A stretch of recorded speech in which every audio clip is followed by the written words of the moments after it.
Assalamualaikum warahmatullahi Alhamdulillah wassalatu wassalamu ala Rasulillah wa ba'd. Pertamanya saya terima kasih kepada saudara Ustaz Hanafi yang saya telah kenal masa saya pergi ke dalam jejak Hamka, kembara jejak Hamka, dan juga kepada saudara Muhammad Aizat Afifi Abdul Hamid yang mewakili Presiden beliau Timbalan, dan juga semua pimpinan beliau yang ada lah. Saya pun agak terlewat rasanya jemputan ni pada saya tak pasti, tapi memang saya tapi tak apalah, saya tengok oleh kerana kebetulan pagi ni saya tak ke mana, saya di rumah saya dan saya boleh berbicara dengan beliau. Ini satu ruang yang bagus. Saya ingin sebut beberapa perkara sebelum kita bercakap tentang Za'bah. Saya sebenarnya sendiri dalam tempoh hidup yang agak panjang, ke 35 tahun umur saya, maksud ketika 35 tahun umur saya mengenali Za'bah. Saya tahulah Za'bah, saya kena belajar di sekolah dan seumpamanya.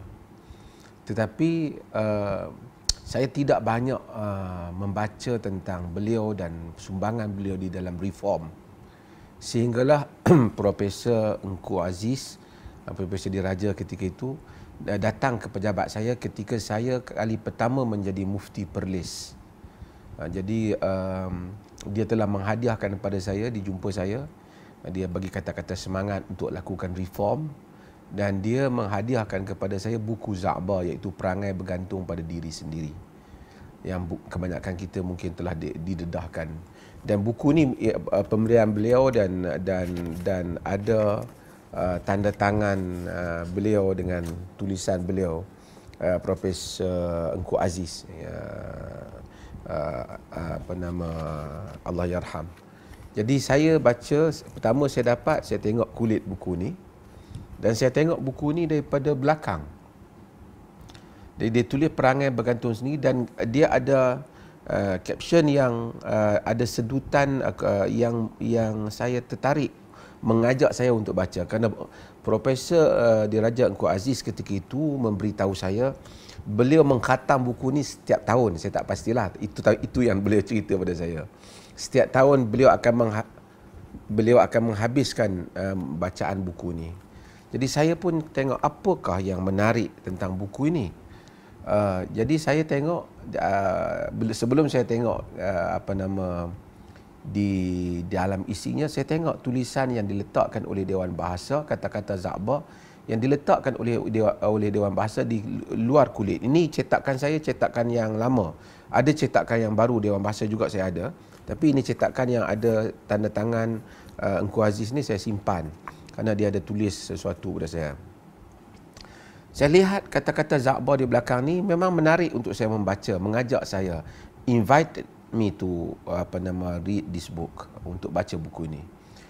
Dia quote di sini, tiap-tiap orang diwajibkan beramal dan beribadat sendiri dengan usaha dan tenaganya. Tidak pernah disuruh ia mengira dirinya itu mesti bergantung kepada doa orang sahaja, atau kepada fidyah penebus yang dibuatkan orang sahaja bagi mendapatkan kejayaan dan keselamatan di akhirat kelak. Tuhan tidak pernah menyuruh kita mesti mengharap kepada sedekah tahlil dan bacaan qul huwallah dari orang apabila mati kelak. Dan ini menyebabkan saya rasa, Za'bah mempunyai satu sudut pandangan yang benar-benar untuk mencabar minda pemikiran orang Melayu, yang memang kehidupan mereka bergantung kepada hal-hal yang seperti itu. Apabila saya baca, saya tahu bahawasanya dalam idea keseluruhan buku Za'bah ialah beliau ingin menegaskan dalam buku Perangai Bergantung pada Diri Sendiri ini, iaitu bagaimana cara fikir, kehidupan dan apa yang ada dalam orang Melayu, khususnya agama, gagal untuk membawa orang Melayu untuk berdiri di atas kaki mereka sendiri. Sehinggalah Za'bah menyentuh bukan saja soal ketika hidup bergantung kepada orang, tidak berupaya untuk berniaga jika tidak dibantu, tidak berupaya untuk belajar jika tidak dibantu, bahkan setelah mati pun golongan agama mengajar mereka supaya bergantung kepada qul huwallah orang, bukan bergantung kepada amalan diri sendiri dan tahlil orang. Ini sesuatu yang agak mencabar apabila saya tengok Za'bar menyebut hal ini. Dia menggalakkan saya untuk membaca, dan saya membaca dan saya menulis. Dalam ketika itu saya mempunyai kolom di dalam Minda Tajdid. Saya menulis di dalam mingguan Malaysia, dan saya telah memasukkan quoting daripada ungkapan-ungkapan Za'bar ini di dalam tulisan saya, dan saya pernah buat seminar di Dewan Bahasa, juga menyebabkan buku ni dibeli dengan begitu banyak ketika itu. Itu supaya pemikiran Za'bar dibahaskan. Ketika saya mendapat perhatian yang banyak, tulisan dan isu-isu yang saya bangkitkan, buku Perangai Bergantung kepada Diri Sendiri, saya rasa saya mempunyai sumbangan di dalam memperkenalkan buku ini kepada rakyat Malaysia. Tak apa, saya akan kembali kepada Za'bar. Tapi saya ingin menyentuh beberapa aspek tentang reform sebelum kita melihat saksiah atau individu yang melakukan reform. Pertama, kita tidak akan dapat memahami apa yang dikatakan sebagai pembaharuan pemikiran atau apa saja, melainkan kita mesti memahami konteks kehidupan seorang ahli pembaharu itu ataupun seorang reformis itu. Kalau kita tidak faham konteks kehidupan dia, kita mungkin akan salah faham tentang apa yang dia bawa. Kita kena faham bahawasanya cabaran yang dia hadapi, masyarakat yang ada di kelilingnya, supaya kita dapat faham kenapa laras bahasanya begitu, kenapa pendekatannya begitu. Kerana ramai orang seperti penulis-penulis ataupun pengkaji yang datang kemudian, mereka cuba mengulas tentang ahli-ahli reformis ini. Sedangkan mereka sendiri bukan tokoh yang berani untuk turun ke medan untuk melakukan pembaharuan.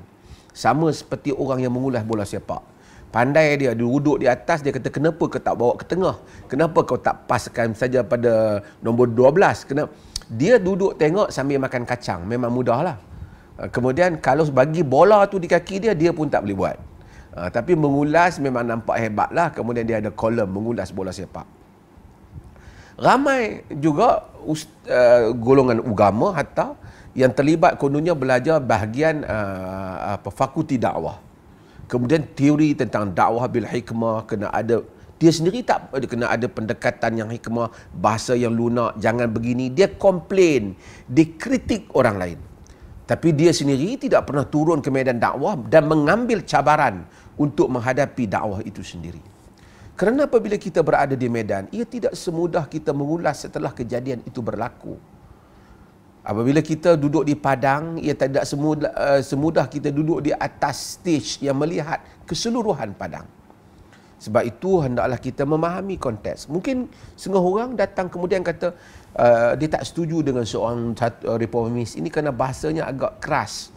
Dengan dia tidak memahami latar kehidupan yang dilalui oleh seorang reformis. Siapakah masyarakat yang ia hadapi? Sebab itu kena memahami addresser dan kena memahami addressee. Kena memahami mukhatib dan kena memahami mukhatab dalam bahasa Arab. Saya menulis kitab Sababul Wurudil Hadis di dalam yang dicetak oleh Darul Kutub Ilmiah Lubnan.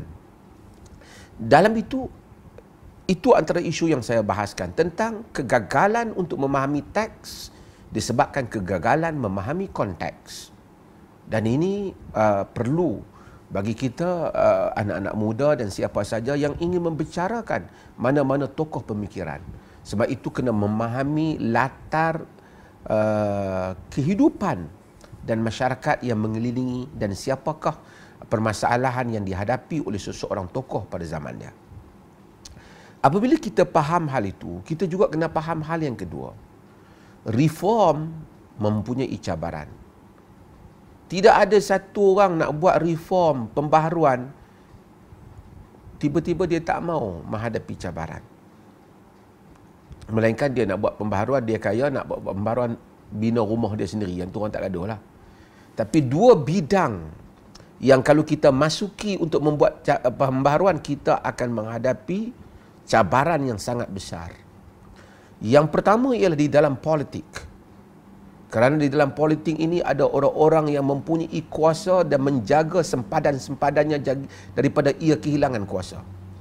Apabila ada cabaran di dalam politik ataupun ada pembaharuan yang boleh menjejaskan mereka yang sedia ada, mereka pasti akan mengambil langkah tindakan supaya kedudukan mereka tidak tergugat.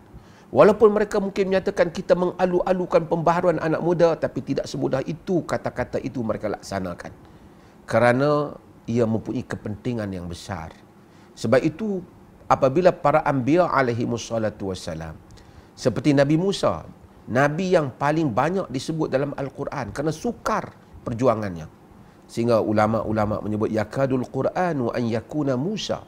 Hampirlah Quran itu menjadi Musa.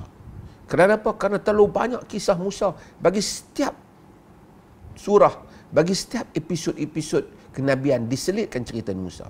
Kerana challenge yang dihadapi oleh Nabi Musa, cabaran yang dihadapi oleh Nabi Musa adalah cabaran yang besar. Kerana apa?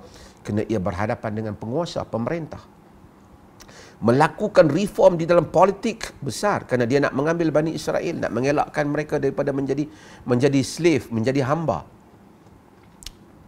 Sebab itu orang-orang yang cuba buat reform dalam politik, semua kita akan tengok masuk penjara, di penjara. Sejauh mana dia bertahan? Nelson Mandela, walaupun ceritanya kononnya dasar apartheid dan seumpamanya, tapi reform itu politik. Dia berhadapan dengan orang politik. Okey, Za'bah tidak mau menghadapi hal itu. Kalau kita baca, Za'bah juga pernah menasihati Syekh Al-Hadi supaya jangan terlalu menyentuh Inggeris kerana itu akan membangkitkan cabaran yang tak perlu kita hadapi. Di dalam suratnya yang kritikannya kepada majalah Al-Ikhwan. Tetapi Za'bah dan juga sebelum Za'bah, siapa saja, bahagian kedua yang kadang-kadang lebih besar daripada bahagian pertama dalam cabaran, iaitulah reform yang cuba dilakukan di dalam hal ehwal agama. Pemikiran agama. Ia akan mengundang kebangkitan mereka yang sedia ada. Dan dunia agama, politikingnya lebih besar daripada dunia politik. Di dalam semua agama. Sebelum saya pergi kepada sejarah Islam, kita tahu tentang perselisihan antara Protestan dan Katolik. Apa yang berlaku krisis antara Vatikan dan Martin Luther yang menjadi founder kepada Protestan. Macam mana cabaran yang dia hadapi, dibunuh, dibakar, walaupun akhirnya dunia menerima sebahagian besar yang disebut oleh Martin Luther di dalam dunia Christianity, tetapi kerana pengubahan itu menjejaskan kedudukan orang-orang yang mempunyai pengaruh dalam masyarakat. Tokoh-tokoh reform, tokoh-tokoh pembaharuan yang berlaku dalam sejarah umat Islam menghadapi cabaran yang dahsyat. Apabila kita nak ubah masyarakat, golongan agama yang sedia ada, golongan agama ni kita jangan fikir mereka tu duduk di masjid ataupun mengajar. Mereka sebenarnya mempunyai aset penting mereka, iaitu pengaruh masyarakat. Dengan adanya pengaruh masyarakat, mereka dapat hidup. Ada pengaruh. Orang politik pun perlu pengaruh. Orang agama perlukan pengaruh. Dengan ada pengaruh, ada orang hadir mendengar mereka. Dan lebih daripada itu, orang agama akan ada orang yang fanatik kepada mereka. Memberi kepada mereka. Kalau bak kata Hamka, ketika dia mengkritik mufti-mufti di tanah Melayu, dia kata, pakai baju pisang sikat yang ada di bau, dia kata. Kan, bekas makannya diambil orang. Kalau nak kahwin, bismillah. Maksudnya kalau nak kahwin sebut bismillah, orang beri anak dara. Kerana orang agama. Sebab itu maka golongan agama memang menjaga keadaan itu supaya mereka tidak tercabar kedudukan mereka jika mereka memikirkan kepentingan diri mereka. Dan sebab itu kita lihat dalam semua cabaran, Hamka menghadapi cabaran yang besar. Syekh Al-Hadi yang melakukan pembaharuan terhadap perkembangan pendidikan wanita Melayu sebenarnya, menghadapi cabaran yang besar, dia diharamkan di sebuah negeri. Dan Za'bah juga, saya bukan kata pembaharuan ni Za'bah saja, tapi kita bercakap tentang Za'bah ini. Za'bah menghadapi cabarannya, bukunya diharamkan oleh Majlis Agama Islam Perak dengan campur tangan Sultan mengharamkannya. Kerana apa? Kerana orang agama telah merasakan bahawasanya mereka rasa apa yang dilontarkan oleh Za'bah Bukan soal manusia boleh jadi baik ataupun tak jadi baik. Tapi apa yang mereka fikirkan, lontaran Za'bah itu akan menghakis kepercayaan masyarakat terhadap apa yang telah mereka ajar sebelum ini. Sebab itu golongan agama akan menghadapi politik agama yang lebih luas kadang-kadang daripada politik yang di dalam politik itu sendiri. Dan golongan agama apabila dia nak memperkukuhkan kedudukannya, dia akan cuba bersandar dengan orang politik dan penguasa. Dan ini berlaku dalam sepanjang zaman. Dan itu dihadapi oleh Za'bah dan itu yang dihadapi oleh tokoh-tokoh pembaharuan yang lain. Orang politik pula apabila mereka nak kuat kuasa mereka, mereka mencari orang agama. Kerjasama dua pihak ini di dalam memperkukuhkan kedudukan mereka dalam masyarakat. Memastikan segala nikmat yang mereka nikmati daripada kesetiaan masyarakat kepada mereka itu terjamin. Lalu mereka akan mempertahankan apa sahaja yang pernah mereka duduk di atasnya supaya kedudukan ataupun kepentingan mereka tidak tercabar. Ini adalah perkara yang kita kena tahu. Za'bah dia cuba menyentuh hal tentang reform perhubungan agama. Kalau kita nak reform bab makanan, nak tukar daripada nasi lemak utara jadi nasi lemak selatan, itu tak ada masalah, orang tak marah sangat kau punya lidah. Tapi kalau kau dah tukar itu menyebabkan mempengaruhi orang ramai, itu akan menyebabkan orang akan bertindak balas. Berikutnya, sebelum saya cakap tentang Za'bah, ialah kita kena faham bahawasanya insan tidak sempurna. Apabila saya memperkatakan tentang Za'bah, kerana saya dijemput untuk memperkatakan tentangnya, tidak berarti saya menganggap Za'bah itu sempurna di dalam semua aliran yang ada di dalam pemikirannya. Kita tidak pernah kata begitu. Apabila kita menganggap seorang tokoh itu bagus, kita tidak pernah memaksumkannya dengan menyatakan setiap kata, patah kata yang terbit daripadanya itu dipertahankan dan ia benar. Tetapi kita memperkatakan tentang niat umumnya, tujuan umumnya untuk melakukan reform, tujuan umumnya untuk melakukan perubahan, dan perubahan itu diperlukan ketika itu. Perubahan untuk kita faham, kalau benda tu memang dah semua orang terima, dia tak nama perubahan. Perubahan ialah apabila seseorang itu melakukan suatu hal yang sukar untuk manusia terima.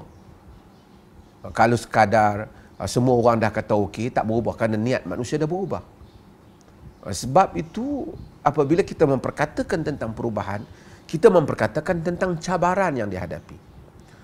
Membuat seminar, saya bercakap tentang Za'bah ataupun bercakap tentang sesiapa saja, memanglah mudah. Tetapi hidup sebagai seorang reformis tidaklah mudah. Kita apabila lepas reformis itu tak ada, ramai orang akan memujinya. Hatta musuh juga mungkin akan memujinya. Musuhnya itu mungkin memujinya kerana cabaran sudah habis. Mungkin dia seorang yang bagus, walaupun saya berbeza dengannya, kita mungkin puji dia. Tapi ketika dia hidup, habis-habisan mereka akan hadapinya. Dia akan merasai bahana daripada perjuangan itu. Sekatan kepadanya, cabaran kepadanya, halangan kepadanya, penafian tentang haknya, itu berlaku dihadapi oleh semua reformis sepanjang zaman. Terutama apabila mereka menyentuh dua ini, politik dan hal ehwal agama. Kalau kita tahu hal itu, maka kita boleh faham maksud pembaharuan ataupun tajdid. Kalau tidak, semua orang akan jadi tokoh pembaharuan. Semua orang dengan senangnya jadi ustaz, jadi tokoh pembaharuan. Jadi ada PhD, jadi tokoh pembaharuan. Tidak semudah itu. Tidak semudah itu. Ramai orang hanya play safe. Dalam banyak sejarah manusia, bijak, pandai tapi play safe. Dia hanya cuba menyelamatkan dirinya. Kalau nampak nak menang, dia langkah ke depan. Kalau nampak nak kalah, dia menyorok di balik dinding.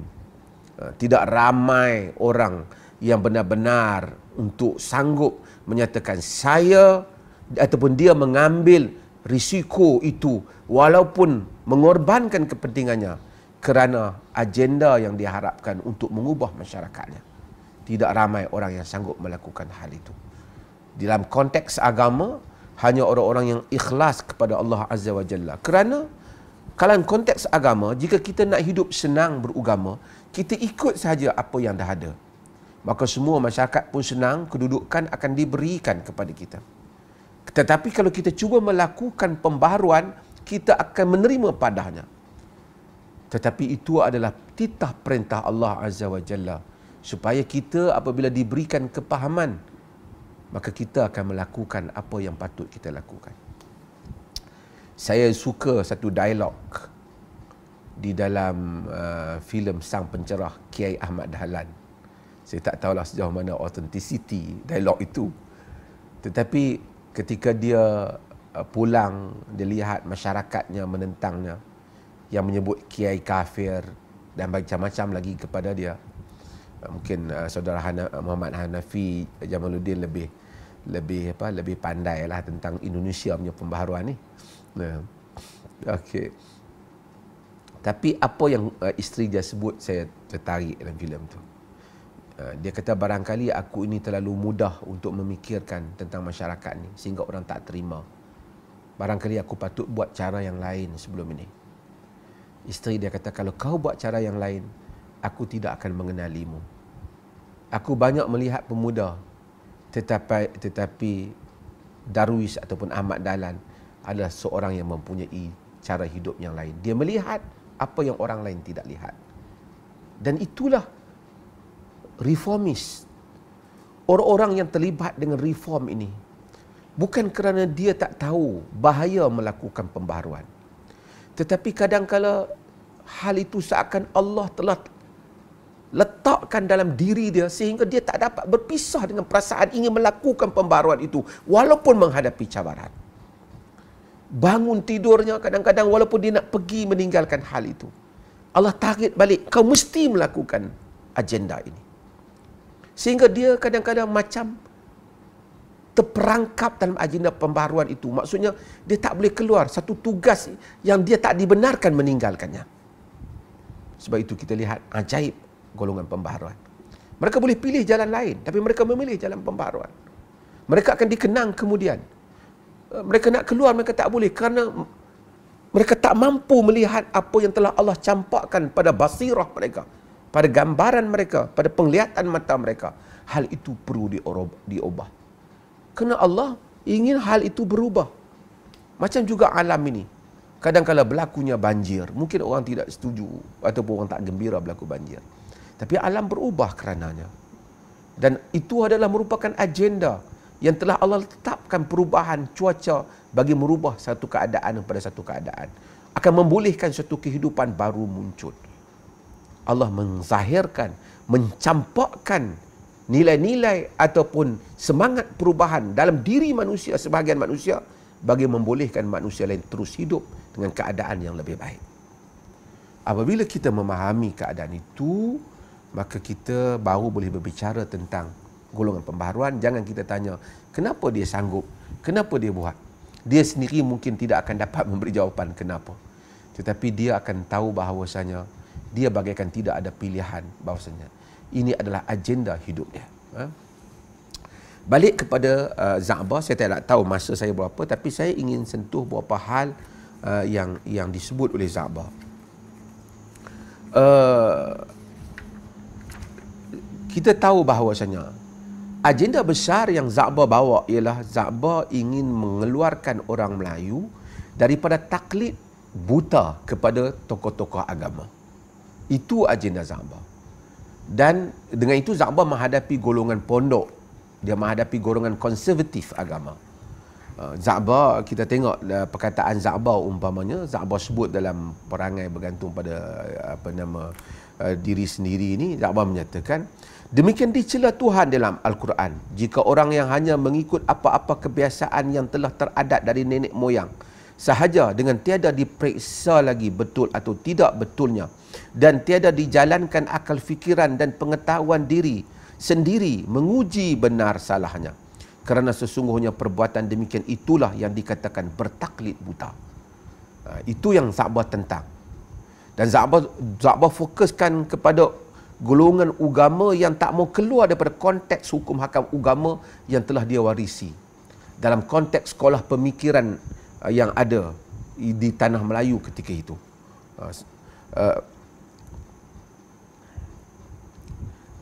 Za'bah menyebut selepas pada itu, kata Za'bah, bertaklid buta itu dikeji oleh agama dan oleh sekalian yang berakal kerana banyak mudaratnya dan kuat kemungkinannya boleh membawa tersimpang kepada jalan yang tiada betul dengan tiada kita perasan. Tuhan dan Rasulnya tidak menyukai orang-orang yang bertaklid buta kepada fikiran dan pendapat orang lain. Imam-imam mujtahidun dahulu kala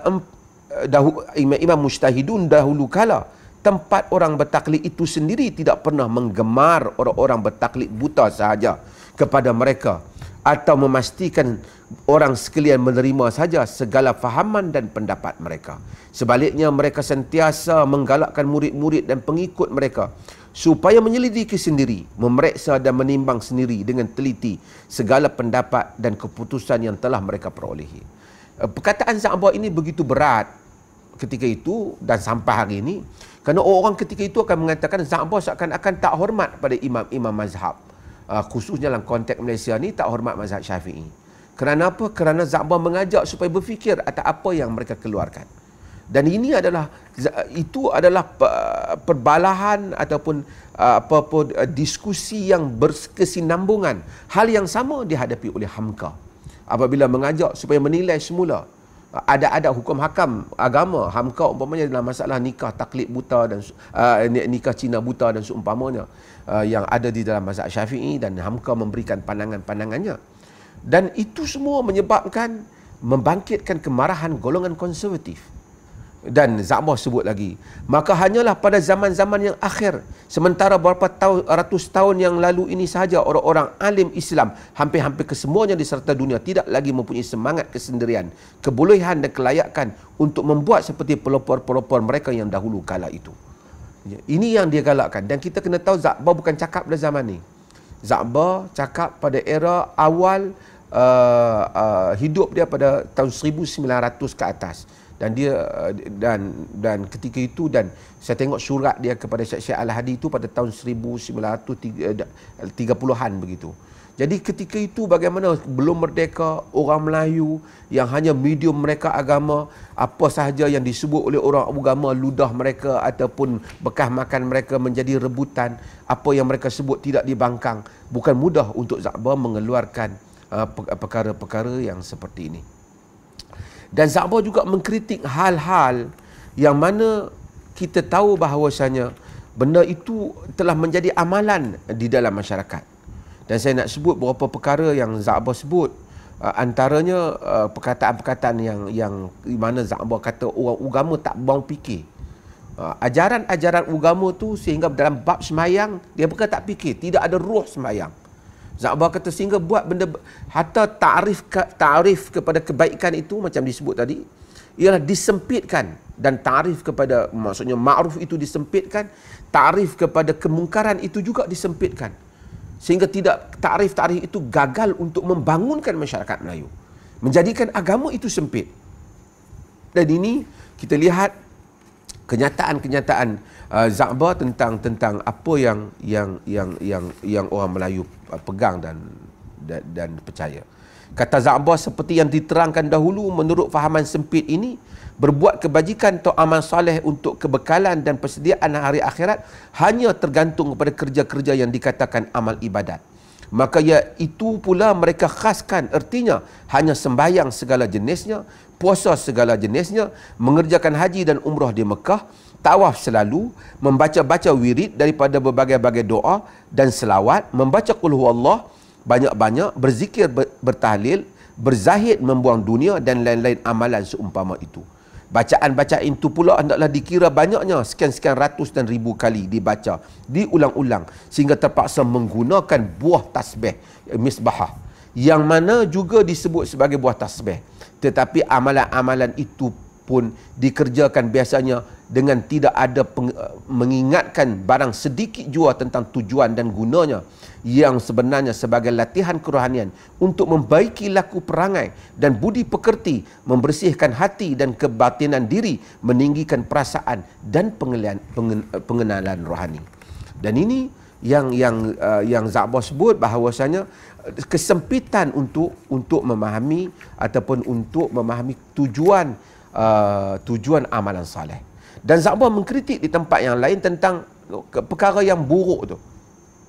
Dalam masyarakat Melayu, ketika dahulu, ini sekarang ni saudara-saudara kita, anak-anak muda, dan saya juga tak sempat pada zaman itu. Za'bah meninggal pada tahun 1973. Saya baru berusia 2 tahun ketika. Kalau kita lihat masyarakat Melayu dahulu, walaupun orang kata, minta maaf mungkin orang sensitif, tapi saya tak apa kisah sangat. Bab sensitif ni saya dah sebut, dah lama melalui zaman itu. Orang Melayu dahulu, walaupun ada pondok, ada apa, ada tok guru di kampung, kita lihat berjudi di kampung banyak, minum arak dalam kampung banyak, bomoh, kepercayaan, karut marut, amalan khurafat, pergi ke kubur minta doa dan seumpamanya. Ini sekarang datang balik amalan-amalan seperti itu. Dan kita akan tengok apa Za'bah kata nanti. Semua itu diamalkan yang menimbulkan superstition, karut marut dalam pemikiran orang Melayu.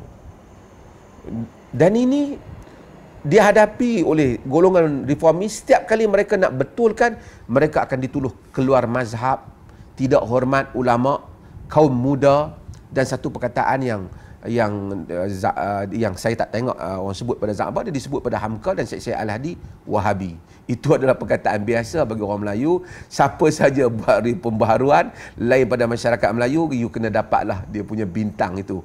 Walaupun tokoh-tokoh seperti Syekh Al-Hadi, mereka ada lulusan daripada Al-Azhar, bukan lulusan daripada Arab Saudi. Termasuk Hamka juga bukan pernah belajar di Arab Saudi. Tapi itulah yang dihadapi oleh zaman tersebut. Saya quote apa yang Za'bah sebut.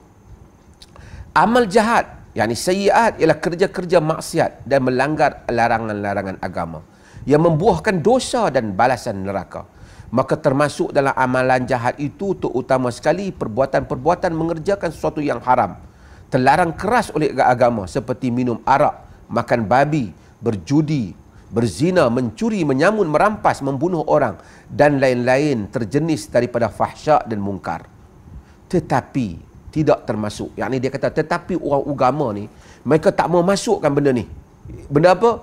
Perbuatan yang terbit daripada kepercayaan-kepercayaan yang hodoh dan karut, seperti memuja hantu dan syaitan, memuja pantai, menyembah laut dan darat, membenarkan ilmu-ilmu bomoh, pawang dan poyang, meminta-minta kepada wali Allah dan aulia dan kubur-kubur dan kepada kubur-kubur keramat, dan memohon pertolongan daripada kuasa-kuasa gaib dan lain daripada Allah Ta'ala. Demikian lagi tidak juga termasuk dalam kelakuan yang terjadi dari sebab lemah sifat-sifat keperangaian, budi pekerti seperti berdusta, mungkir janji, tamak halaba, tidak syukur akan nikmat Allah, membazir harta dan membazir harta dan waktu, kedekut, kejam hati dan tidak puas, tidak merasa belas kasihan, hasad, dengki, busuk hati dan berpuluh-puluh yang lain. Jadi Za'bah kata kesempitan pahaman agama itulah yang menyebabkan agama hanya didominasikan oleh golongan ini hanya untuk kepentingan mereka. Kadang kalau mereka sentuh hal-hal itu, menyebabkan kehidupan golongan agama itu sendiri akan dipertikaikan. Berapa banyak orang agama yang tidak adil dalam kehidupan mereka. Berapa banyak mereka yang pengampu kepada para pemerintah. Berapa banyak orang agama yang tidak berpegang pada prinsip mereka. Walaupun mereka hanya mengacukan ataupun mengajukan khutbah-khutbah mereka kepada orang lain. Ini adalah satu reform yang tidak mudah yang dibuat. Dan kita kena lihat suasana ketika itu. Hari ini, saya sendiri, saya bukanlah reformir besar atau apa, mencuba untuk melakukan hal-hal ni. Saya tahu bahananya. Pada zaman Za'bah tentu keadaannya itu lebih dahsyat. Pada zaman Za'bah adanya majalah Al-Ikhwan yang mana yang diterbitkan oleh Syekh Al-Hadi di Pulau Pinang. Dan Za'bah mengikuti majalah Ikhwan. Majalah Ikhwan ialah majalah golongan reformis pembaharu yang mana melontarkan pandangan-pandangan pembaharuan kepada masyarakat Melayu. Dan mereka memang dituduh sebagai kaum muda, dituduh sebagai menyanggahi mazhab, mereka dituduh sebagai tidak hormat ulama, tetapi sambutan kepada mereka juga kuat. Oleh kerana tanah Melayu Saya tahu hal ini sensitif, tapi saya tak, insyaAllah hidup memang mengambil risiko. Saya akan sebut tanah Melayu pada zaman dahulu sehingga kemudian kita tidak salahkan sultan-sultan Melayu, tetapi sultan-sultan Melayu pada zaman itu, saya tak mau sebut zaman sekarang, takut sensitif, zaman itu dipengaruhi oleh ulama-ulama konservatif.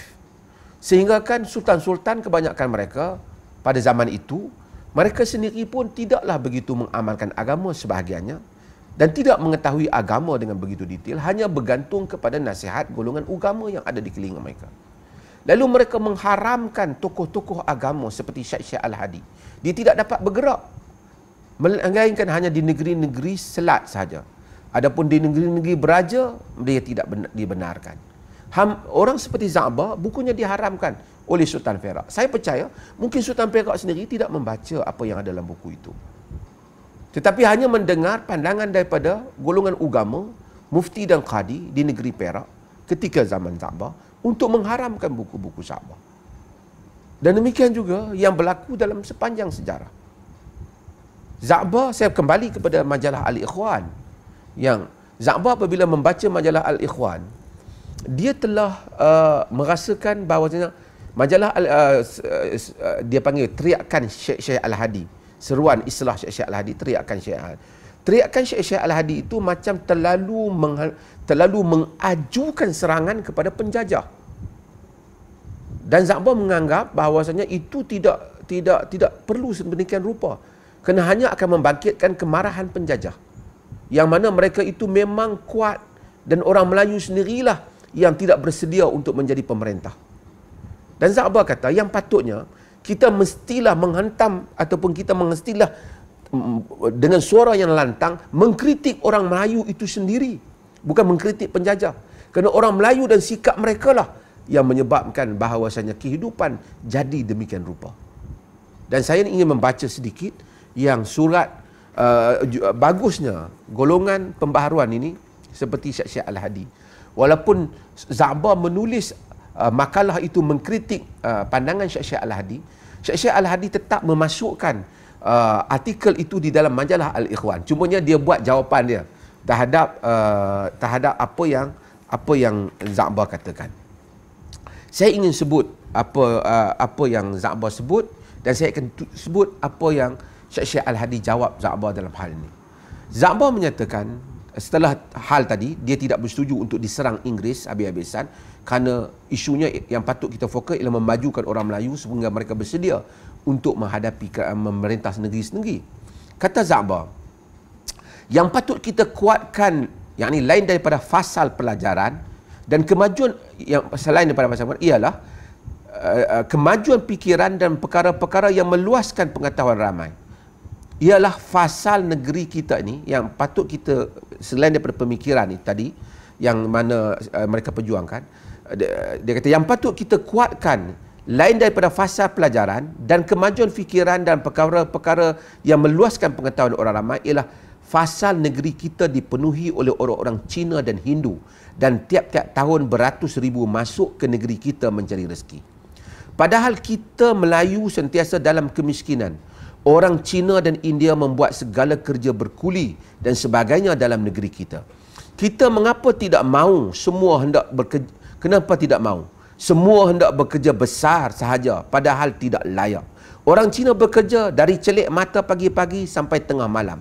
Kita mengapa tidak begitu? Orang Cina sampai ke ceruk-ceruk dan penghabisan hulu-hulu negeri kita, berkedai, menjajah, membelah papan dan sebagainya. Kita mengapa tidak? Dan lain-lain yang seperti inilah yang sangat wajib diulang-ulang.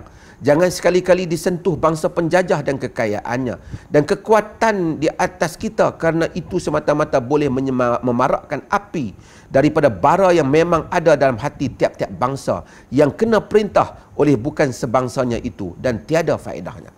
Ini Za'bar punya pandangan. Dan Za'bar kemudian mengkritik tentang perangai orang Melayu lah yang patut diubah sebelum mengubah penjajah. Kata Za'bar, demikian lagi tentang keperangaian, rajin usaha, jimat cermat, benar, amanah, kecermatan diri, maruah, menepati janji, menghargai waktu tiap-tiap minitnya, perasaan gemarkan faedah orang ramai dan beratus-ratus yang lain. Semua itu sangat kekurangan pada kita Melayu jika dibandingkan dengan bangsa-bangsa lain. Maka itulah semua perkara yang patut diulangi, ditunjukkan dan contohkan dengan suara yang nyaring. Demikian pula lawan kepada segala sifat-sifat keperangaian tersebut itu. Ditunjukkan kehinaan berulang, dibenci dan diminta cabutkan dari akar umbinya, seperti boros, suka berhutang, leceh, membayar hutang, tiada menghormati diri, tiada kemerdekaan perangai, tiada keteguhan perangai, mudah terbantu dengan apa-apa kerja, tiada perangai bergantung kepada diri sendiri, sentiasa menadah dan suka minta tolong orang, gemar bertunduk-tunduk, mengharap rahmat dan kasih sayang orang dari atas, suka membangsakan diri jadi kutu atas kepala, takutkan raja-raja, tamakkan faedah diri, suka berbini banyak, tidak boleh sahaja ada wang sedikit atau ilmu sedikit, suka membuang-buang waktu, tamak hendak dapat laba, longgokkan dengan serta merta, dan beratus-ratus lagi perkara lain yang terbit daripada salah faham akan kehendak agama Islam seperti bawaan Jabariyah. Okey. Inilah yang Za'bah sebut. Cuma saya nak sentuh balik. Syekh Al-Hadi telah membalas. Syekh Hadi kata Za'bah tak faham artikel dia itu. Dia duka cita Za'bah tak faham artikel dia. Dia sendiri berpendapat bahawasanya kita tidak perlu halau Inggeris lagi. Kerana Inggerislah yang telah memainkan peranan untuk membolehkan orang Melayu mengetahui pentadbiran. Inggerislah yang memainkan peranan untuk menyelamatkan orang Melayu daripada kezaliman raja-raja Melayu yang mereka itu merupakan pemerintah yang boros, zalim dan suka menghabiskan harta rakyat. Itu bukan saya kata, itu Syekh Al-Hadi kata pada zaman itu. Dan kita mungkin marah pada Syekh Al-Hadi, tetapi kita hendaklah tahu konteks pada zaman raja yang mempunyai imuniti penuh, yang boleh bertindak macam-macam cerita. Kita tengok filem Sultan Mahmud mangkat di Julang, kan? Kita akan tahu bahawasanya macam mana rakyat buat baik pun pada raja. Raja tidak menghargainya. Itu pengajaran pada raja-raja Melayu. Saya cakap dalam konteks pada zaman itu. Mungkin selepas daripada itu, raja-raja Melayu mungkin dah mengambil pengajaran. Tapi sebahasa zaman tersebut. Sehingga kalau kita tengok dalam filem itu, apa dia katakan? Bumi yang lebar hamba tampar tidak kena, Datuk. Kan? Macam mana baik pun hamba buat, dia tidak menerima. Raja ni tak menghargai apa yang telah rakyat buat. Kan? Sehingga kan akhirnya dia telah membunuh Sultan Mahmud. Apa kata dia kan? Jika kerbau mempunyai tanduk, rotan yang halus juga mempunyai onaknya. Rotan yang lembut juga mempunyai onaknya. Maksudnya jika kau jangan fikir kau saja berkuasa, aku juga yang rendah ni akan bangkit menentang kau. Dan kita tahu orang Melayu keseluruhan tak buat apa apabila raja-raja mereka lakukan. Syekh Al-Hadi ia selamat kerana ia berada di Pulau Pinang, tidak ada raja. Pada saya bukan salah raja saja, tapi salah kepada penasihat yang ada ketika itu, termasuk golongan agama. Sehingga kadang-kadang kita lihat perkataan Syekh Al-Hadi mempertahankan hal itu. Dia kata dia tak pernah nak suruh penjajah lari keluar. Cuma dia kata konteks kita tak faham. Tapi saya nak quote perkataan Syekh Al-Hadi yang mungkin sensitif pada orang. Tapi kita kena, macam saya kata tadi, kita kena faham konteks hidup Syekh Al-Hadi pada tahun 1920-an. Berapa puluh tahun sebelum 20 hampir 30 tahun sebelum kemerdekaan. Apa Syekh Al-Hadi kata? Setelah diceritakan bagaimana Inggeris lah yang bawa semua undang-undang mari supaya ada peraturan, ada pejabat, ada mahkamah, manusia tak boleh dihukum oleh pemerintah macam tu saja. Kata Syekh Al-Hadi, hanya bangsa Inggeris itu tentera daripada Tuhan Rabbul Alamin. Disuruhnya kemari supaya mengeluarkan kita daripada gelap gelita penjara kebodohan, kezaliman, kejahatan dan kebengisan pemerintah-pemerintah bangsa kita yang asal. Kerana bangsa Inggeris itu kaum yang pandai menghormati peraturan pemerintahan dan peraturan keamanan dan makmurkan dunia. Ini respon Syekh Al-Hadi. Maksudnya, mereka punya konteks mereka. Sebab tu saya bimbang apabila orang baca, orang kata tengok mereka ni semua baru Inggeris ke apa. Tak. Mereka kita kena tahu siapakah apa yang mereka hadapi ketika itu. Saya biar dia rumah saya ni tidak berapa jauh daripada Hanafi pernah datang daripada Pekarang orang rumah saya ni. Di balik sana tu ada kereta api. Bila dia lalu yang barang ni, dia macam satu pemandangan untuk saya melihat kereta api yang lalu. Kalau kereta api ETS ke apa, dia ni sikit ini dia bawa barang daripada Thailand, dia kuat sikit bunyi dah. Okey, tak apa. Selingan. Tapi saya nak ceritakan untuk kita perlu memahami konteks sebagai setiap reformis supaya kita tidak salah anggap terhadap bahasa yang mereka mereka ungkapkan. Tidak ada mereka yang maksum, tidak ada semua perkara yang boleh kita setuju, tetapi semua mereka telah melakukan pengorbanan pada zaman mereka untuk membolehkan kita hidup dalam keadaan hari ini. Hari ini ramai orang, saya tengok hatta orang wanita, pensyarah di universiti wanita yang mengkritik tokoh-tokoh reformis seperti Syekh Al-Hadi dan seumpamanya. Mereka kata mereka ini kasar, tak hormati khazanah Melayu dahulu. Kalau padahal dia lupa, dia datang ke universiti itu pun sendiri dengan perjuangan kaum-kaum pembaharuan yang dituduh kaum muda dan Wahabi pada zaman mereka. Mereka yang dituduh itulah yang sebenarnya yang telah memperjuangkan emansipasi wanita, yang telah menyatakan wanita tak boleh diperangkap di penjuru dapur sahaja.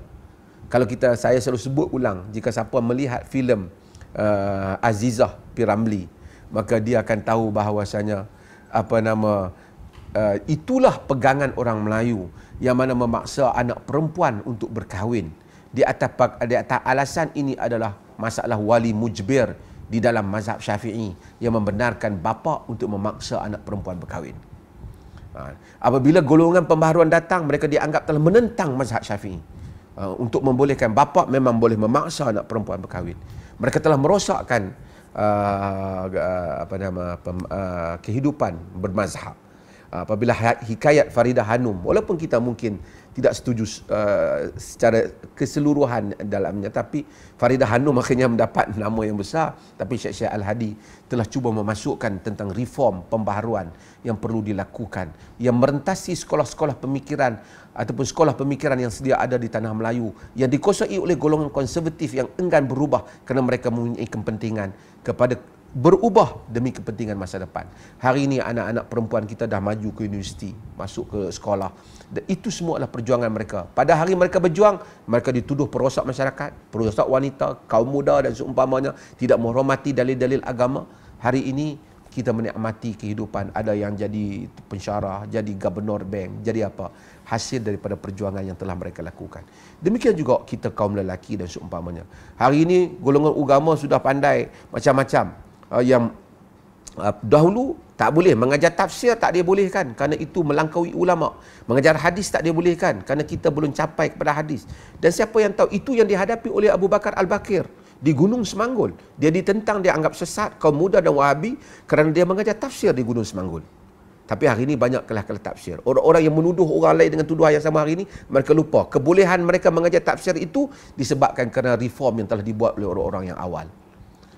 Dan berbagai-bagai lagi. Hari ini fiqh kita di dalam Malaysia ni, hatta dalam hukum hakam banyak, hatta kita di dalam bab zakat, dalam bab bank, telah merentasi sekolah-sekolah mazhab fiqh yang hanya terhad dengan satu mazhab. Kita terlupa bahawasanya itu juga adalah sumbangan golongan reformis sejak dahulu yang menuntut supaya kita melihat agama lebih daripada kerangka satu pemikiran sahaja.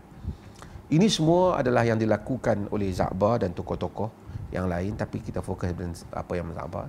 Kadar yang saya sebenarnya tak buat persiapan apa kerana Hanafi hantar surat saya last juga ni, lewat juga.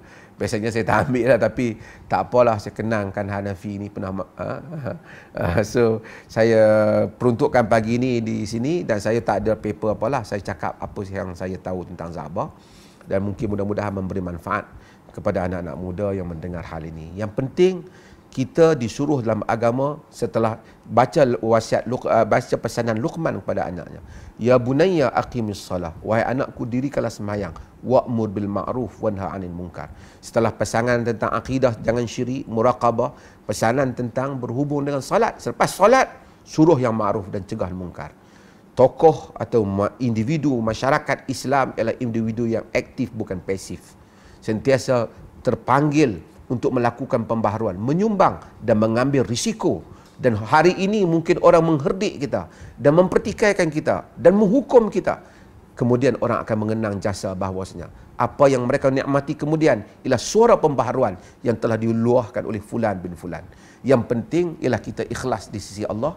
Moga Allah memberikan pahala di atas niat kita yang baik untuk memajukan umat. Terima kasih.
Saudara Hanafi, sebelum mereka tulis soalan tu, saya nak ulas sikit apa yang Saudara Hanafi sebut.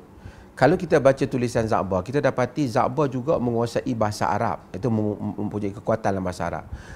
Mempunyai pandangan, maksud mengetahui tentang ilmu-ilmu agama yang bukan sedikit. Taraf pengetahuan Za'bah ni melebihi kadar ustaz lah. Melebihi. Kalau kita lihat apa yang boleh, mungkin ada, saya tahu ada sedikit pengaruh i'tizal dalam bahasa pemikirannya, iaitu pengaruh i'tizal ni macam Mu'tazilah sikit dalam beberapa isu. Tapi bukan, saya rasa, tapi saya tak nampak dia maksud Mu'tazilah dan maksudnya dalam kerangka dia nak hadapi pemikiran orang Melayu yang menganggap rezeki secupak tidak akan jadi segantang.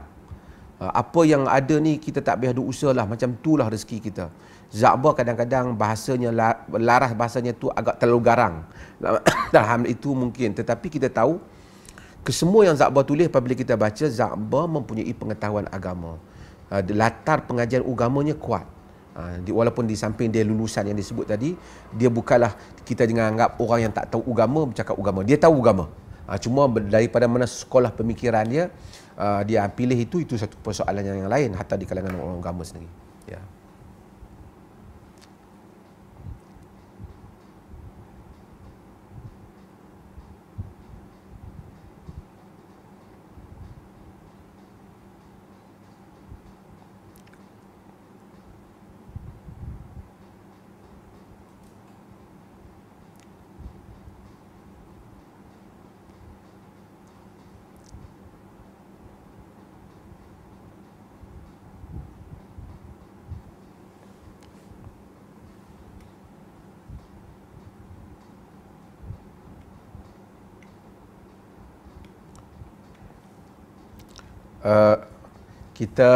Kita mungkin tak panjang sangat, kerana saya pun ada tetamu yang datang hari ini. Cumanya mungkin kita boleh bagi, kita cuba 15 minit dulu. Bolehkah? Ya.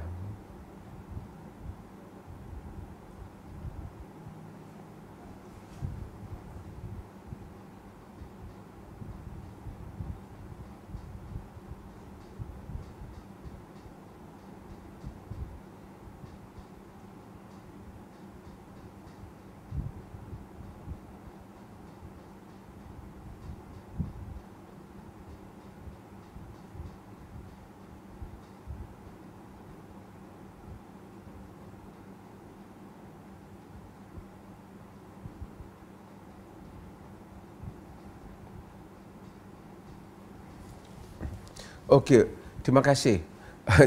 Saya ingat kalau Za'bah hidup pada zaman ini, dia lagi akan berduka cita dengan mungkin dia akan berbangga dengan sebahagian kemajuan yang dicapai oleh orang Melayu dibandingkan zaman dahulu. Kita tak boleh nafi. Orang Melayu sudah melangkah kepada dalam bidang perniagaan dan seumpamanya. Tetapi rasuah yang menjadi sebahagian perkara yang disebut perkataan mengulangi ungkapan rasuah ketika itu tidak ada dalam tulisan Za'bah kerana isunya bukan demikian.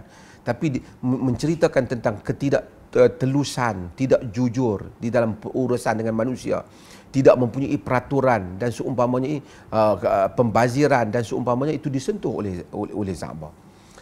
Dan ini kita lihat bahawasanya reform yang seperti ini perlu diambil oleh semua pihak. Suara-suara agama, kita selalu mudahnya kita lawan musuh di luar. Ramai orang dia sanggup cakap, dia bergegar-gegar untuk menceritakan tentang kuasa-kuasa besar, tetapi dia tidak berani bercakap untuk menyanggah pemerintahnya yang mana dia mempunyai kepentingan tentangnya. Untuk berdiri orang agama di pentah-pentah forum mengkritik kesalahan orang yang tak berupaya mengambil tindakan kepadanya ramai yang mampu. Tapi berdiri untuk mengkritik pemerintah sendiri dan mengambil risiko atas kritikan itu, tidak ramai yang orang agama sanggup lakukan. Walaupun mengkritik pemerintah itu hendaklah diimbangi dengan manfaat dan mudarat pada sesuatu keadaan dan zaman. Cumanya saya ingin menyebut di sini bahawasanya Za'bah soal adab dan adat dan adab yang disebutkan itu, kita jangan faham adat itu hanya membabitkan soal bahasa dan cara saja. Dia juga soal kehidupan, bagaimana kesantunan di dalam kehidupan. Kalau kita lihat bahasa yang sesuai pada tempat yang sesuai adalah hikmah. Dan bahasa Za'bah ni kita lihat agak tajam lah juga sebenarnya. Kalau kita baca, saya dikatakan Za'bah menyemok semula bahasa dia yang awal tu untuk diterbitkan, kerana bahasa yang awal tu memang tajam. Kalau kita baca saki-baki bahasa tu pun tajam lah, maksudnya kalau konservatif agama ketika itu tidak mudah jugalah maksudnya perkataan tu nak ditanggung oleh mereka. Tapi demikianlah sifat reform. Kita kadang-kadang macam tu saya kata, kita jangan jadi pengulas bola sepak. Kita tak tahu kadang-kadang manusia punya perkataan tu disebabkan apa yang dia hadapi pada zaman itu, dan dia tahu bahasa yang dia tidak mencerca mereka, dia tidak memaki hamun mereka. Tapi perkataan-perkataan yang dia keluarkan, pemilihannya ialah begitu tajam mengkritik penyalahgunaan yang agama yang mereka lakukan. Ya.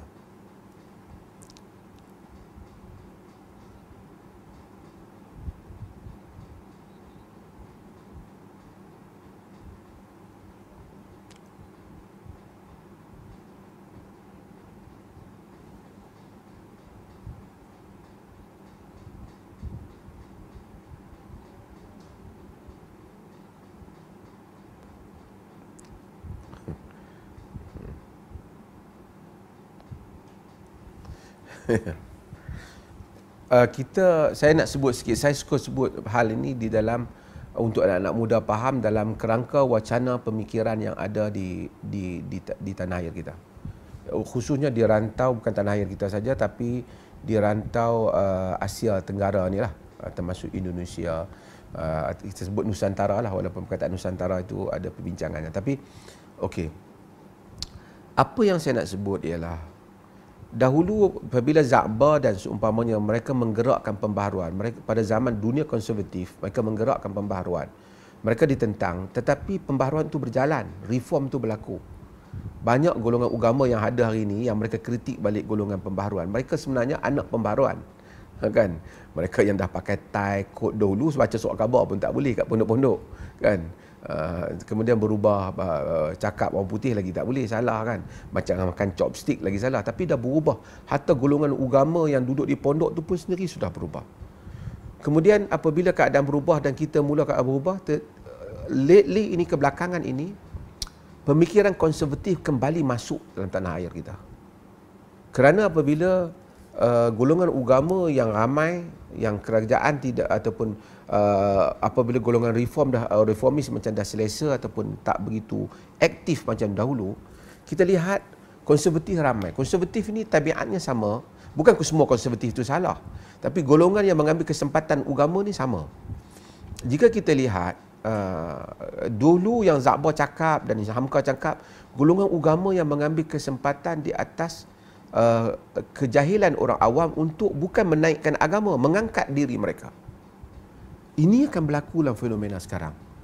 Jadi semua orang agama ingin ada produk dia sendiri. Produk yang menguntungkan. Sebab tu ramai ustaz ada produk dia. Produk air dia, produk barang jualan dia. Kalau ustaz ni ada, hatta dari bentuk sekolah. Kita ada dah sekolah dah. Tapi dia ustaz ni buat sekolah, ustaz tu pun buat sekolah. Padahal boleh digabungkan saja pun.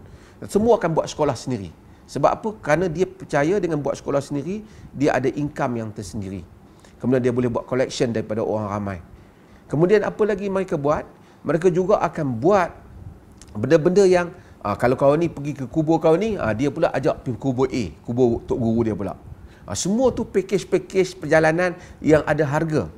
Dan kemudian kalau kau ni kata kalau kita kata baca Al-Azkar An-Nawawiyah, zikir-zikir yang Imam Nawawi telah himpunkan daripada zikir-zikir Nabi SAW dan doa Nabi.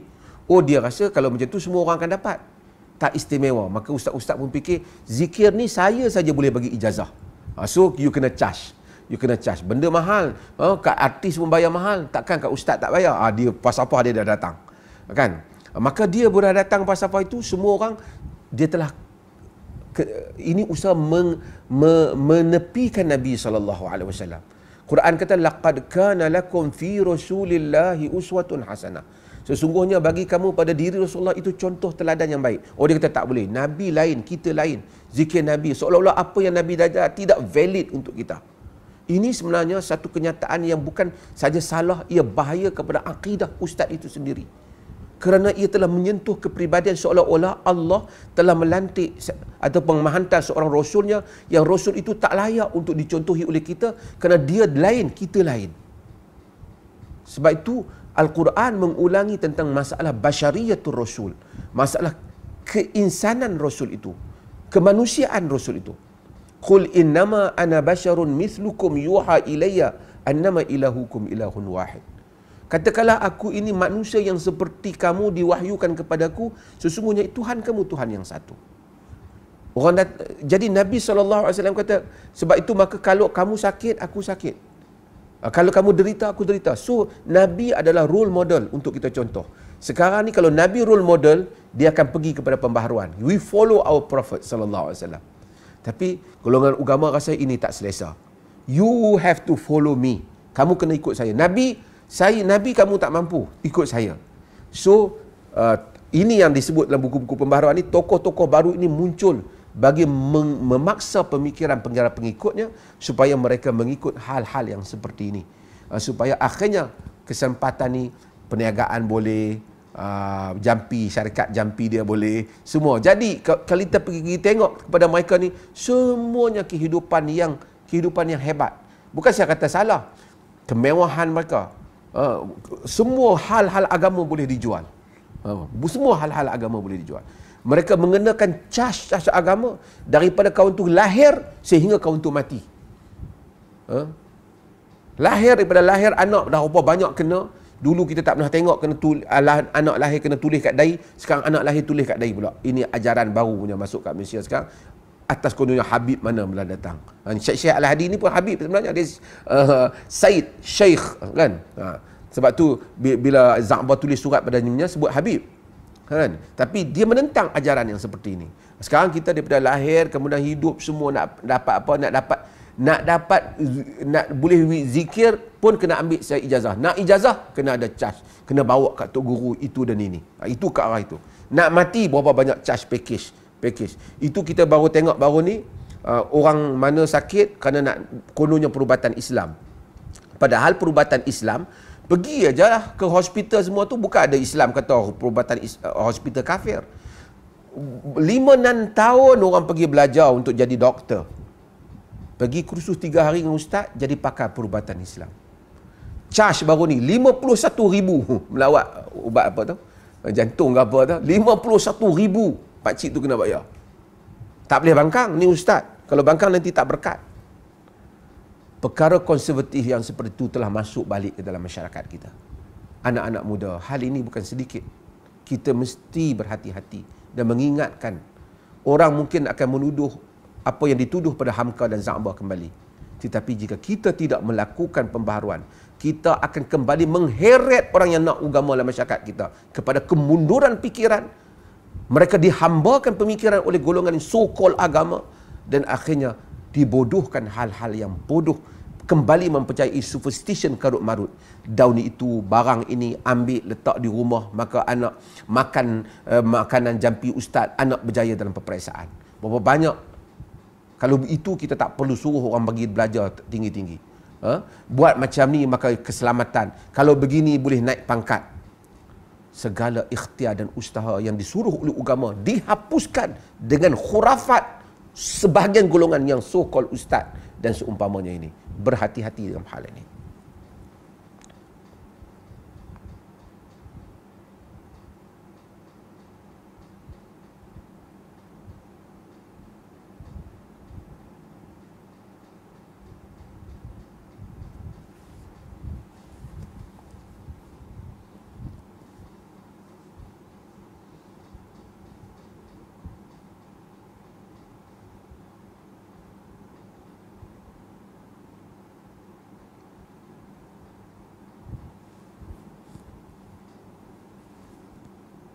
Ya.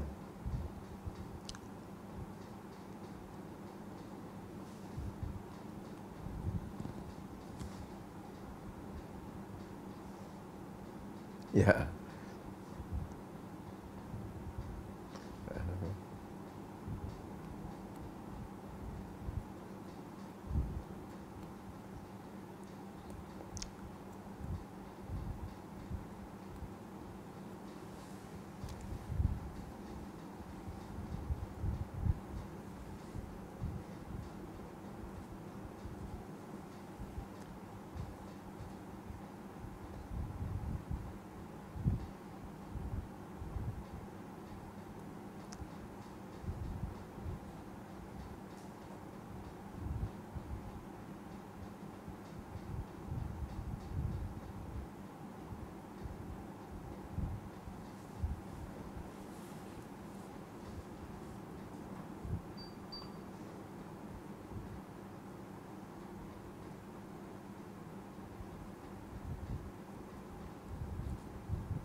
Saudara anak-anak muda, saya ingin ingatkan diri saya satu hal. Semua kerja-kerja baik kita di dunia ini, manusia mungkin akan ingat, mungkin juga lupa. Tetapi kebaikan, amal soleh sentiasa akan diingat dan tidak tertanggal dalam catatan Allah. Maka untuk membolehkan kita ini melakukan kebaikan yang berterusan, kita hendaklah ikhlas kepada Allah Azza wa Jalla. Dan ini bukan kerja mudah. Saya nak cakap mudah. Orang siapa pun, orang yang cakap ikhlas itu sendiri kadang-kadang tak ikhlas ketika dia membicarakan tajuk ikhlas. Sebab itu kalau kita jujur dan ikhlas, kita melakukan islah kerana kita percaya ini adalah peranan dan tanggungjawab Allah menghendaki supaya kita menceritakan agamanya seperti yang benar, yang ada dalam kitabnya dan sunnah nabinya, yang dipahami oleh ulama-ulama salih yang benar dan muktabar, maka kita akan melakukannya dengan cara yang betul dan bersungguh-sungguh. Jika tidak, ramai orang memang cuba, tapi bila dia kena ujian, dia akan lari. Dia rasa tak sangguplah orang semua. Kerana dia berfikir, jalan ini tidak semudah itu. Tetapi jalan ini adalah jalan yang mana dilalui oleh para anbiya. Dilalui semua kaum, para ulama yang melakukan pembaharuan dan mengubati ataupun telah membaiki keadaan umat mereka. Sebab itu kalau kita baca Nabi SAW, Allah berikan kekuatan pada baginda manusia. Apabila berlaku keadaan-keadaan dugaan, Allah turunkan kisah-kisah lepas. Bagaimana yang di umat-umat yang terdahulu, bagaimana para anbiya. Allah ceritakan tentang Nabi Musa, tentang Nabi Yusuf, tentang Nabi Ibrahim, tentang Nuh. Kesemuanya itu supaya nuthabbita bihi fuadak, meneguhkan semangat Nabi SAW. Kita juga demikian. Kita baca Al-Quran, kita baca kisah Nabi, kita baca cerita-cerita reformis, kita baca juga cerita-cerita orang-orang yang buat. Kita ikhlaskan diri kita dan kita mengharapkan balasan baik Allah di akhirat kelak. Dan sentiasa melazimi doa supaya Allah menjadikan kita antara hamba-Nya yang dipilih untuk melakukan islah kepada umat manusia ini. Terima kasih.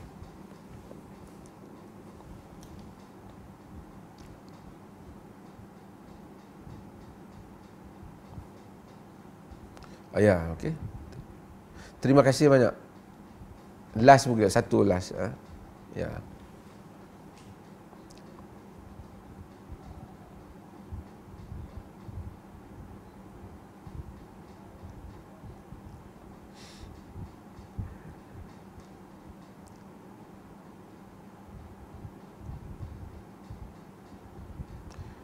Apa yang perlu, saya tidak mau takmim atau generalizekan semua.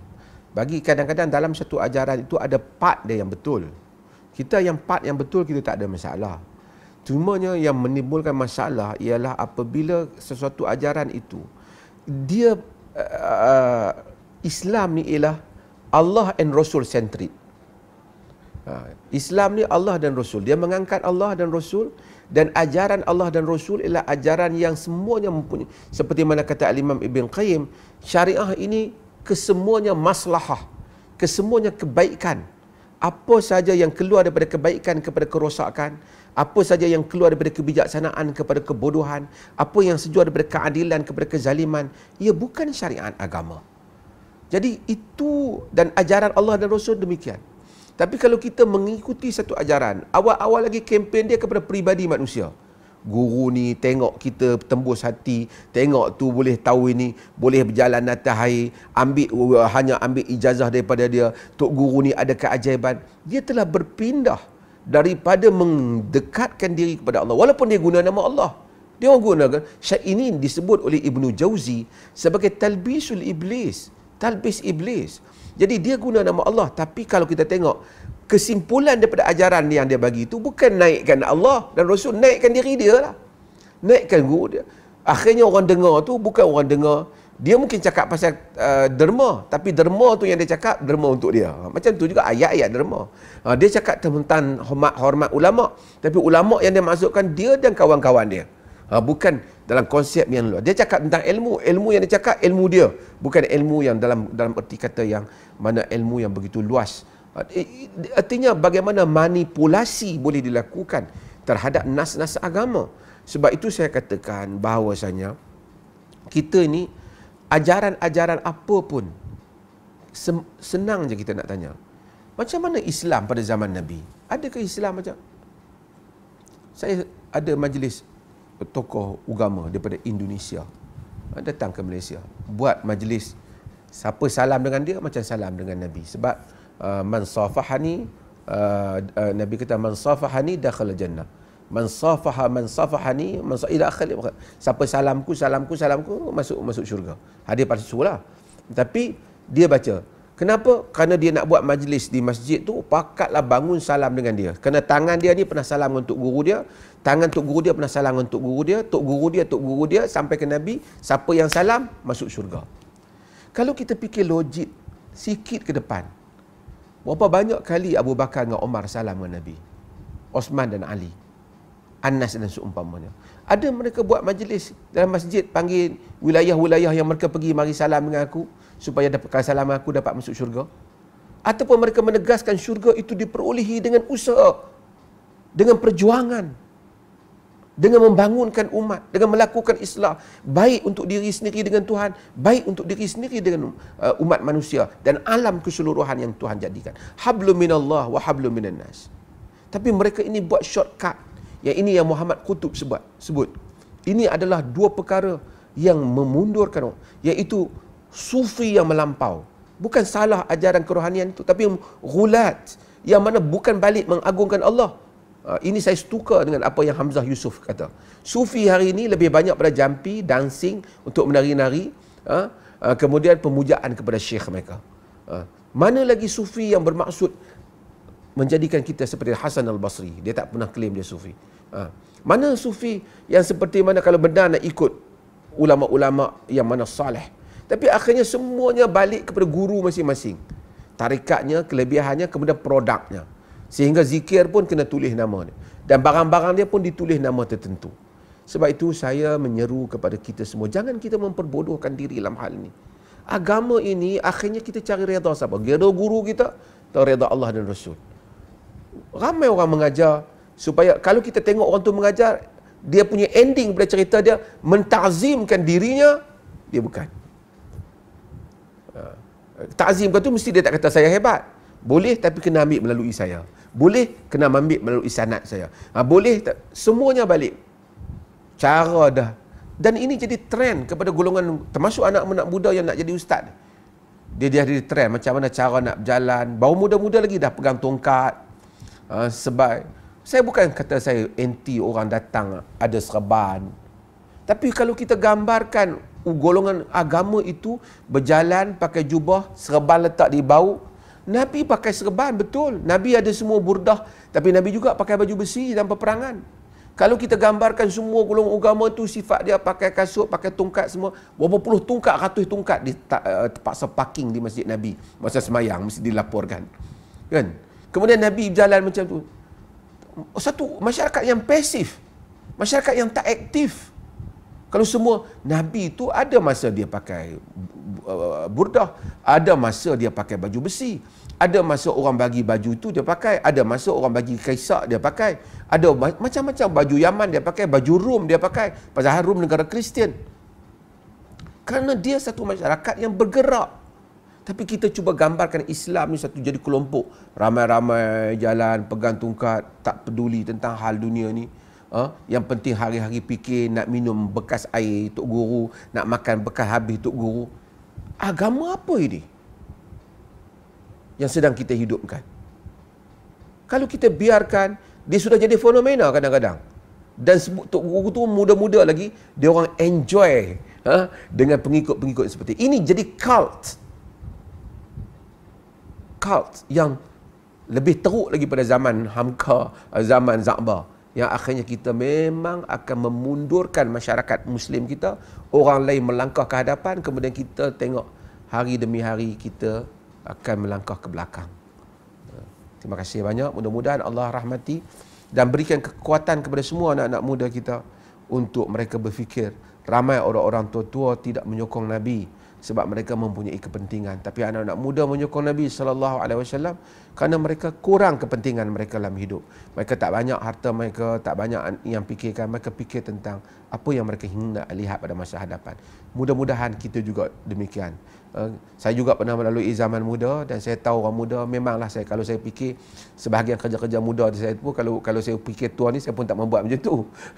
Tapi saya fikir kalau saya tak buat begitu, saya dah tua pada zaman itulah. Mudah-mudahan Allah rahmati kita dan berikan kebaikan kepada pihak penganjur, dan sehingga kita berjumpa lagi insya-Allah pada masa depan. Terima kasih.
Ya.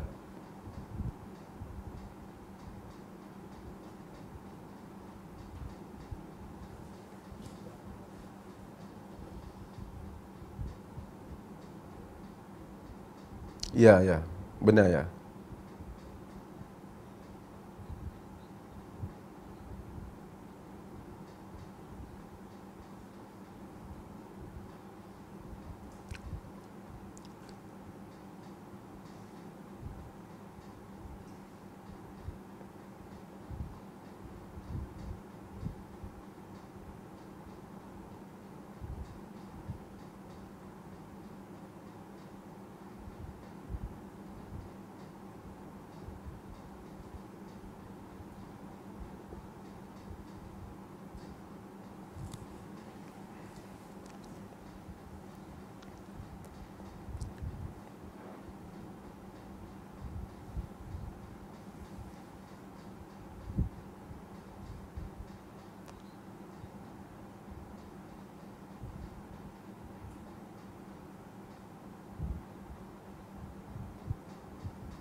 Sama.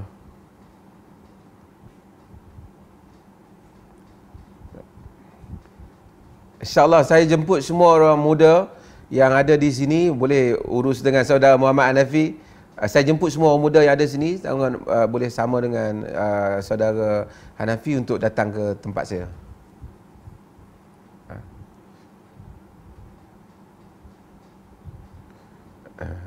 InsyaAllah. Sama. Salam.